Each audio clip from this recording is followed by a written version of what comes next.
What is going on, everybody? It's Zach Michael here, and today we're going to be making a melody loop in a Lil TJay style, specifically Calling My Phone, which is one of Lil TJay's most recent songs out. We're going to get right into this, but if you guys do enjoy, make sure to leave a like and subscribe and check out elizabethrecords.net. So to get started, we're going to be using a pretty slow BPM. We're going to start at 121. We might change that, but we're going to start with a slow BPM. We're going to open Omnisphere and try to find a certain piano sound that I'm looking for. We're just going to kind of go through some of my sounds until we find something I want to use.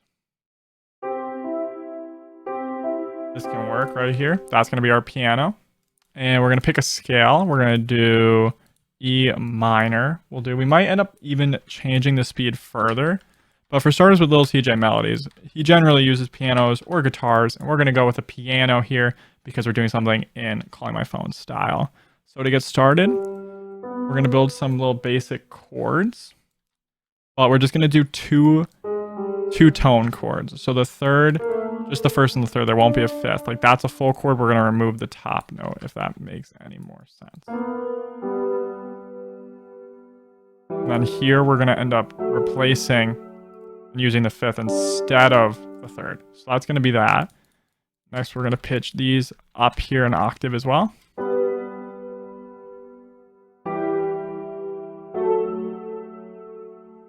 And to give this piano more frequency range, we're also going to pitch these down an octave and then lower the velocity. Just to put a little bit of low tones in our chord progression. And next we're going to get started on a top line. And we're going to make our top line relatively high on the notes. So let's just kind of come up with some little motifs.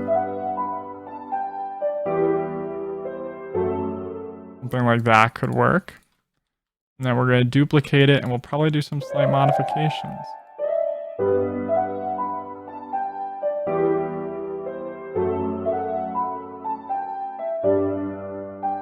So I'll explain what the modifications are over here and why I did those in a second. So for starters, this note, this transition note here, this D, really is just a random note I chose for the first half. That sounds good.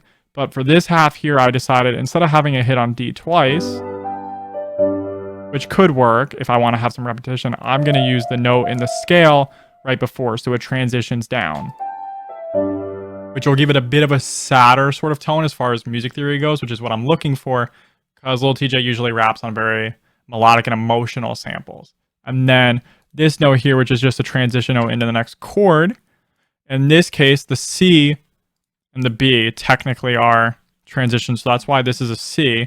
But then over here, I don't want to use a C again because that'd be very repetitive. So instead, we went with a G because there's a G in the chord as well as the bass note. Could I have originally done this at any other note? It would sound good, but that's just the note that I chose because it would give some more certain tones that I'm looking for. And then we're just going to duplicate this melody over.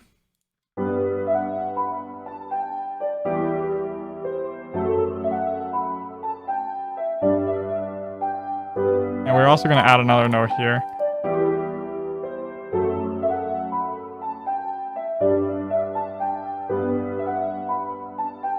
We're actually just going to add that here at the 8th bar.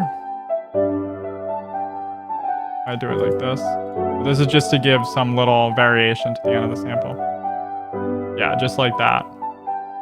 Next, we're going to go ahead and just randomize the velocities here very slightly. And we're going to turn off this note panning that we have. Randomize the velocities. And we're going to copy all the top line here. And we're going to clone it, pitch it up an octave, and then lower the velocities more.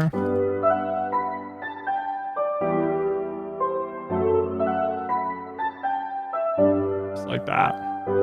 Next, we're going to open up Arcade because this is going to be a crucial part in this. We want to use a vocal chop, which in Calling My Phone by Lil TJay, the producer actually does use a vocal chop from Arcade for the Get You Off My Mind section in that melody, if you know what I'm talking about. We're going to go through and find our own little thing to use. I think we'll try this bank here. If we don't find something, we always can go to another bank. In Arcade, make sure you set it to the right key, which is E minor. Can you hear me? Ooh, ooh, ooh. Can you hear me? Can you hear me? Ooh, ooh, ooh. we're just going to kind of find certain sections. For you, nah, nah, yeah, you, yeah, you hit, pick up the phone. Ooh, for you, na na na na na na na. Gonna try to find some stuff with vocal chops we like. We might tweak this a little bit, and we're gonna put a lot of effects on this vocal just to make it sound very unique and very different than what this has. First thing I want to do is I want to pitch it up an octave. Then you get sort of this like baby sounding tone. So we're just gonna come in here and just cut some of the high end because I want it to have like a sampled feel, but I don't want it to be so like, I don't know, baby sounding, like chipmunky. We're also going to go into this, up this reverb a little bit, raise the hype a little bit, turn down the delay. We're going to experiment with halftime.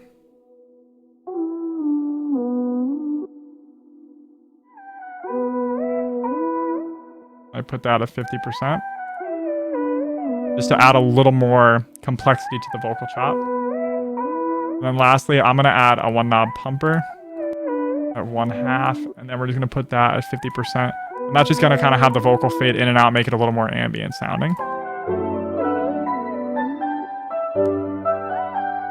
Put out the lows. Piano. Throw a little reverb on this just to give some stereo separation. And we're just going to turn that down a little bit in the mixer. Now, there's going to be a couple sections in this melody loop that we end up making. So let's get started. We're making this unique. We're going to cut the whole top section here for this one. We don't need those higher notes.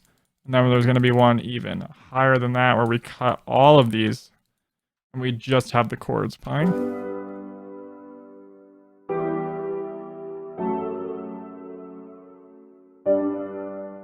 So that's what we're going to end up using. So next we're going to go here and just render and replace the arcade samples. So that way none of the reverbs will blend over. And we're just going to render out all these different patterns. And then we'll get started on arrangement.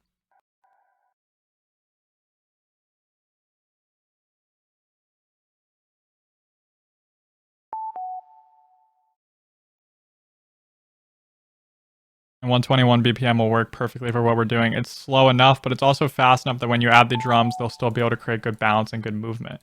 I don't want to do something that's too slow in the BPM range. So let's just render out this last one and then we get started on the arrangement. So we go like this and we just duplicate this over a bunch. We can start with this here because this is like the main section of the loop. Then jump right into just the chords if we want, arrangement wise. And we can arrange this in there, arrange that, this, that. Or we can also arrange it differently, which is how we're going to be doing it. So I'll arrange it like this, and then we're going to stem it out. So that way, if a producer wants to use it differently, they want to stem it out however they want, they can. So there's all the stems at the end there. And then here's the vocals, and here's like the arrangement with all the aspects, and then here's all the individual elements. So that's today's loop. If you guys enjoy, make sure to leave a like and subscribe, and check out elizabethrecords.net. Thanks for watching. We'll see you in another tutorial. Head on over to elizabethrecords.net if you'd like to support me. You can purchase VST expansion banks, drum kits, loop kits, and MIDI kits that'll level up your production there.